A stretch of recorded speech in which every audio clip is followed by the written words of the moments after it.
कुपुत्रो जायते क्वचिदपि कुमाता न भवति, शास्त्र में लिखा है, लेकिन वासना कुमाता बना देती है। एक घटना, बड़ा धनी परिवार, जरूर ध्यान से सुनना। पति ऑफिसर, खूब धन व्यवस्था, पत्नी और 2 पुत्र, एक पुत्र एक पुत्री, बहुत ही लाडले सुंदर। पूर्व जीवन में उसने जो अपना मित्र बनाया था, फोन का जमाना, बात करके वो अटैची लेके घर आया। उनकी नजदीक ही कोई नौकरी थी जिसमें वो शाम के घर आया। देखा घर, कौन है? कहा हमारा कजन है, भाई लगता है। उठ के उसने, बड़ा अच्छा किया आप आ गए, बड़ा सज्जन पुरुष था, अच्छा किया आप आ गए। पहले मैं तो होटल में रुकना चाहता था, पर दीदी ने कहा यहां जाओ। बहुत अच्छा। वो बोली कुछ समय के लिए आए हुए तो यही रुक जाए क्या? हाँ हाँ कोई बात, होटल से अच्छा है। उनके जो कजन है वो नहीं जानता है, और वो कहते हैं हमारा भाई, और वो कहते हैं हमारी दीदी। बच्चे मामा कहने लगे। एक दिन बच्चे अचानक कमरे में गए और देखा कि दोनों की स्थिति भागे। वो 10-12 वर्ष का लड़का बाहर आए तो नौकर भोजन बनाने लगा। तो उनका अंकल अंकल मामा, हमें लग रहा है हमारी मम्मी को मार रहे हैं, क्या कर रहे हैं? वो उस क्रिया को थोड़ी जानते, छोटे बच्चे। तत्काल वो दौड़ा, मालकिन को क्या हुआ? वो असावधान थे, बच्चों को देखा ही नहीं था। नौकर ने जब देखा तो उनकी दृष्टि पड़ी। अब वो नौकर तो नौकर बाहर निकली और कहा हमें मालकिन नौकरी से मतलब, हमें क्या बोलना है? और डर गए। उसने कहा आज भोजन हम बनाएंगे अपनी रुचि का, आप बैठिए। भोजन में जहर मिलाया, मीठा गया। पहले से होगी व्यवस्था कुछ ऐसा जैसा विधान। दोनों बच्चे बेहोश हो गए, इतना कम जहर दिया। और नौकर को थोड़ा ज्यादा दिया, मरा नहीं, पर वो मरणासन में पड़ा। अब उनका पहले पुत्र और पुत्री को, छोटा सा पहाड़ था, वहां तक गाड़ी जाती थी, गाड़ी चला के स्वयं गए। उनका मित्र जो भाई बनकर आया, दोनों को उठा के बच्चों को जमीन वहां से पटक दिया कि अगर जो बचे हों जहर से वो। लौट के आए, नौकर बेहोश पड़ा था, इतने में वो आ गया पति। अब नाटक शुरू, सीसी कैमरा लगा था। पति खूब रोना, दरवाजा क्या हो गया? ये बेहोशी का नाटक कर रहा है, बच्चों को गायब कर दिया। हमने जब बहुत पूछा तो बेहोश होकर गिर गया, नाटक कर रहा है, इसने हमारे बच्चों को गायब कर दिया। तुरंत पुलिस को फोन किया, पुलिस आई, उसकी चेक करवाई तो बेहोश। उनका नाटक तो नहीं, तो बेहोश है। डॉक्टर ने चेक किया कि इसमें जहर खवाया गया इसको, और तो पूरा उसको इंजेक्शन लगाया गया, थोड़ा होश आया। हरी पिटाई उसकी। नौकर, कहाँ है लड़के? उनका मालिक साहब हमें पता ही नहीं है, हमको तो भोजन किसने बनाया? मालकिन ने बनाया। ये पिटाई वहां उसकी हो रही थी, जब उसने कहा मालकिन ने, तो दिमाग उनका खटका, भागे वहां। तो वहां पति को कुर्सी में बांध करके दोनों मिल करके खूब डट के उनकी पिटाई कर रहे थे। और अंतिम था कि उनका उतने में हो, अब अगर वो नहीं खोलते तो 1 मिनट में दरवाजा तोड़ दिया जाए, खोले। अब तो कुछ था नहीं, सब पूरी बात फाइनल में हो गई। जब थप्पड़ के आगे किसकी पूरी बात, क्यों मारा बच्चों को? मार दिया, वहां से फेंक दिया। ये कौन है? बॉयफ्रेंड पहले। इसीलिए हम बार बार एकांतिक में, सत्संग में कहते हैं ये बॉयफ्रेंड गर्लफ्रेंड तुम्हारे जीवन का बहुत बड़ा नाशकारी। ये कौन माता ऐसा चाहेगी अपने लाडले पुत्रों की हत्या? लेकिन काम, वासना ऐसा खेल कर दिया। सैकड़ों ऐसे उदाहरण संसार में फैले जो पावन पवित्र संबंध है उनका नाम। मेजर साहब छुट्टी में आते थे तो पहले सूचना दे देते थे। सामने एक मिठाई की दुकान थी, जो उसका मालिक था नवयुवक, उसका संबंध। अचानक वो बिना कुछ सूचना दिए, गेटमैन, आप अंदर नहीं जा सकते। पागल तो, मेरा बंगला, मेरा परिवार, मैं अंदर नहीं जाऊंगा। वो मालकिन का हुक्म है कि मेरे आज्ञा, उसको दबका है। मेरा मकान मेरे को कैसे तू रुक रहा है? बोले मालकिन ने कहा था कोई ना आने पाए। फौरन अंदर गए तो मिल गए वो तो मेजर तो पिटाई शुरू की।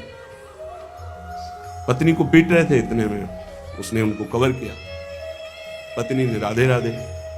वहीं अंदर जो फूलों का बंगले में तो सारी व्यवस्था थी मेजर, वहीं बंगले के अंदर ही। अब छुट्टी का समय खत्म हुआ, उनके यहाँ फोन आया, तुम्हारे यहाँ उनको बात करवा, बिना अनुमति के इतने दिन हो गए, छुट्टी के ऊपर आए क्यों नहीं? कहा यहाँ तो आए ही नहीं। ऐसा कैसे हो सकता है? मेजर एक अच्छी पदवी होती है यार, ऐसा कैसे हो सकता है? वो तो छुट्टी लेके घर के लिए गए, पूरा फोर्स उधर का गिरा करके। उन लोगों की अलग प्रणाली होती है, गेटमैन की जो धुलाई शुरू की। आए थे? हाँ साहब आए थे। तारीख समय? हाँ साहब इतने से। निकले? नहीं, जिस दिन से अंदर गए निकले। कहाँ है? आखिरी कहाँ है मतलब पिटाई के बाद आके। मेजर साहब की हालत शरीर की भी नष्ट हो चुकी थी, जो गाड़ दिया गया।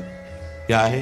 पत्नी का संबंध। एक दिन सुनाया था, पत्नी को आग डाल के जला दिया था, पति का संबंध। माता पिता को अनाथालय में, ऐसे पुत्र का संबंध। माता पिता अपने पुत्र को, अभी सुना, ये सब क्या है?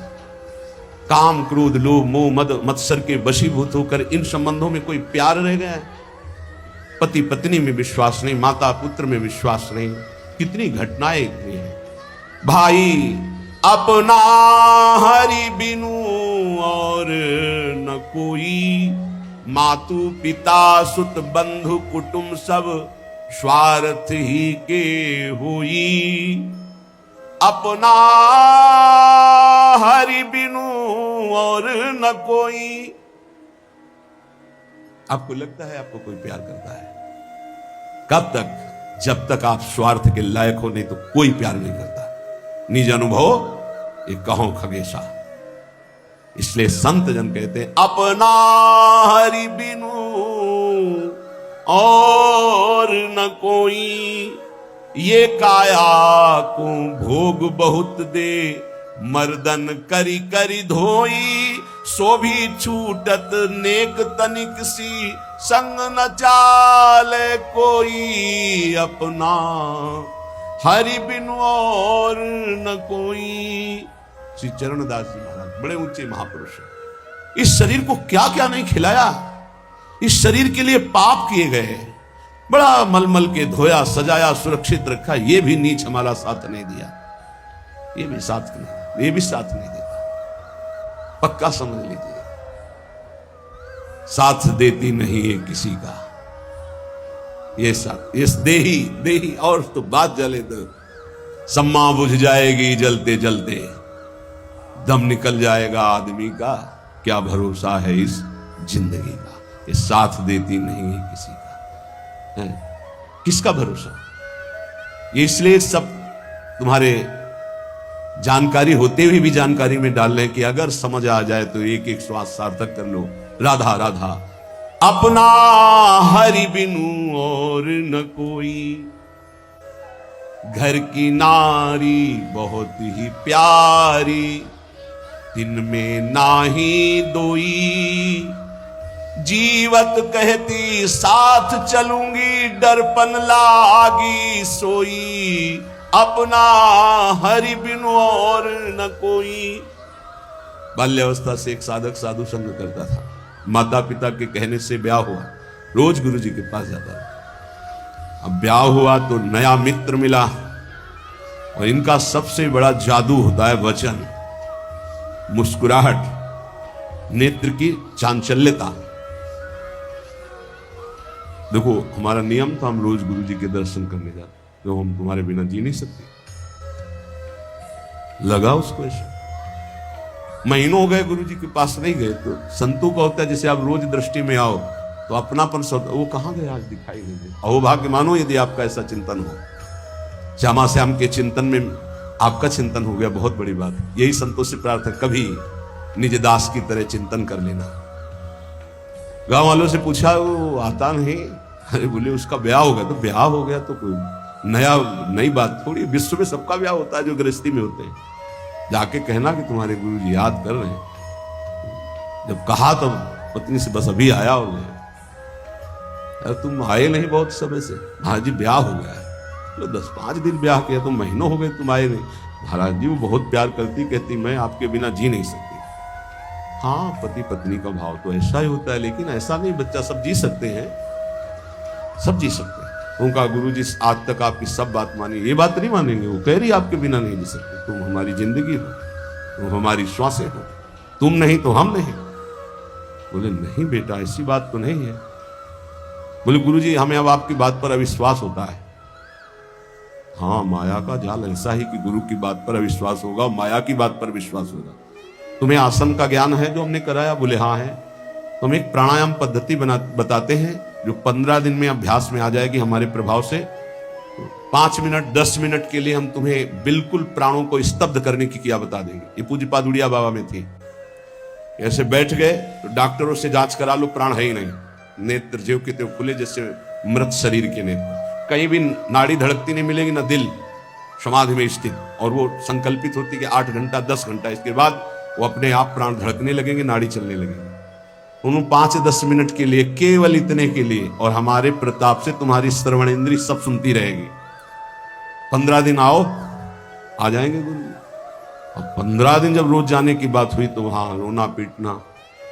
उन्होंने कहा बस 15 दिन की बात है, गुरु जी की सेवा की बात है, 15 दिन में, फिर इसके बाद हम कभी नहीं जाएंगे। चलो भाई की संतों के पास दूसरा कोई जाए तो भले सतोगुणी भाव हो तो बड़ाई करे, संग करते पड़े।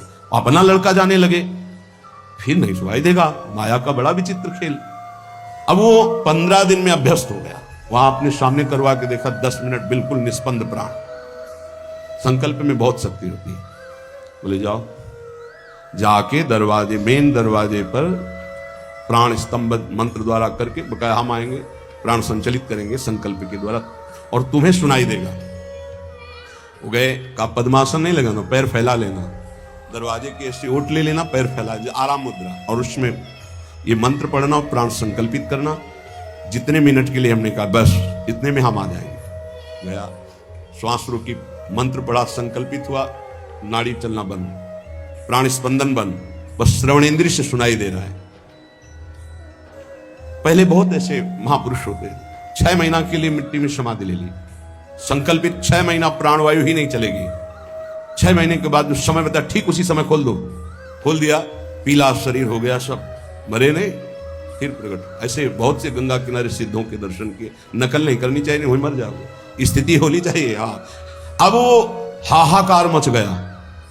मेन दरवाजे पे था, लाला लाला हिलाया, नाड़ी देखी धड़, अरे रोना धोना समझ गया। गांव के लोग आ गए, माता पिता, बहू की जो स्थिति थी, छाती में हाथ मारना और रोना, वो संत भगवान क्या हुआ क्या हुआ, क्योंकि मात्र 5 मिनट का संकल्प था, 5 मिनट में प्राण स्पंदित हो जाएंगे, अपने आप चलने लगेंगे, और उतने में सारा उनको अनुभव कराना था।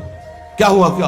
अरे महाराज, माता पिता रो के, देखो महाराज ये आपका चेला, और ऐसा कैसे हो सकता है, अभी तो बेचारे का ब्याह हुआ था, अभी कैसे जा सकता है। नजदीक गए, सबसे ज्यादा प्यार कौन करता है इनको? पत्नी ने कहा मैं। कनेर कपूर जानते, ऐसे उसमें चरणामृत ले, बोले ये हमने मंत्र पढ़ करके जल कर दिया, तुम पियो, मर जाओगी, ये जीवित हो जाएगा। जो सबसे मैं जी नहीं, वैसे भी आप नहीं जी सकती। चेलो वाले ने बताया था कि आप कहती कि मैं आपके बिना जी नहीं सकती जब हमारे पास, तो वैसे ही तुम मर जाओगी, क्योंकि तो पधारी गया, तो ये पी लो, तुम मर जाओगी, ये जी जाएगा। बोले महाराज जो होना सा तो हो ही गया, वो नहीं पिया, और कुछ नहीं है, कुछ नहीं है, चरणामृत है। अच्छा, जो होना था हो गया, मतलब आप नहीं पिएंगी। अब महाराज जैसे भगवान जीवन कटवाना चाहते हैं वैसे काटेंगे। रोना बंद हो गया। और कोई सभा में, सबको पता था महात्मा सिद्ध है, पिएंगे मर जाएंगे, कोई तैयार। बोले चेला हमारा तो हम ही पी लेते हैं, और उसमें तो चरणामृत था, पिया, और जो ही संकल्प किया उसमें प्राण संचलित हो गए। अब वो बोला गुरुजी 1 मिनट हम घर में नहीं रुके। नहीं, बोले घर में ही रहो, लेकिन राग रहित होके रहो। राग नहीं, हमारी शिक्षा का फल परिवार के धर्म से चित होना नहीं, पारिवारिक धर्म का पालन करते हुए ये मानो कि हरि के सिवा कोई अपना नहीं, तो तुम्हारी बात बन जाएगी। कह रहे घर की नारी बहुत ही प्यारी, तिन में नाही दोई, जीवती कहत मैं साथ चलूंगी, डरपन लागी। हम उस कमरे में नहीं जाएंगे। क्यों? आप तो कहती थी आपके बिना जी नहीं सकते, तो जो आप थे उनसे परिचय नहीं था, शरीर से था, तो शरीर अब उस कमरे में ना जाए। कौन तुम्हारा है? जो कहिए ये द्रव्य आपनो, जिन उज्ज्वल मति खोई, आवत कष्ट रखत रखवारी, चलत प्राण ले जोई, आपनो हरि बिनु नहीं कोई। धन किसकी जान नहीं ले सकता, किसको नष्ट नहीं कर सकता, और अंततोगत्वा किसके साथ चला है। अगर धन को अपना मानोगे, शरीर को अपना मानोगे, संबंधियों को अपना मानोगे, तो हरि में विश्वास ही नहीं हो सकता। पक्की बात समझ लो, हरि में विश्वास हो गया तो इन सब के होते हुए भी आपके अंदर मात्र बुद्धि नहीं रहेगी। या जग में कोई ही तू न दिखे, मैं समझाऊं सोई, चरण दास सुखदेव कहें यो, सुन लीजिए नर लोई। चाहे स्त्री हो चाहे पुरुष हो, सुन लो, अपना हरि बिनु और न कोई, हरि के सिवा कोई अपना नहीं। इसीलिए श्रीपाद प्रबोधानंद जी महाराज कह रहे हैं, अद्य शोभा यस्त तीदम कुदेहम सर्वे भोगायांति तत्र स्थिते। भाई आज मरो या कल तुम मरोगे, सारे भोग तुम्हारे छूटेंगे, सारे संबंध तुम्हारे छूटेंगे। तस्मात् सौख्याभास उच्चर विभाति नित्यानंदे नंद वृंदावनांता। इसलिए परम सुख की प्राप्ति के लिए इस शरीर को वृंदावन लाओ, इस रज में लुटाओ, सत्संग सुनो और खूब नाम जप करो, इसी से तुम्हारा परम मंगल हो जाएगा।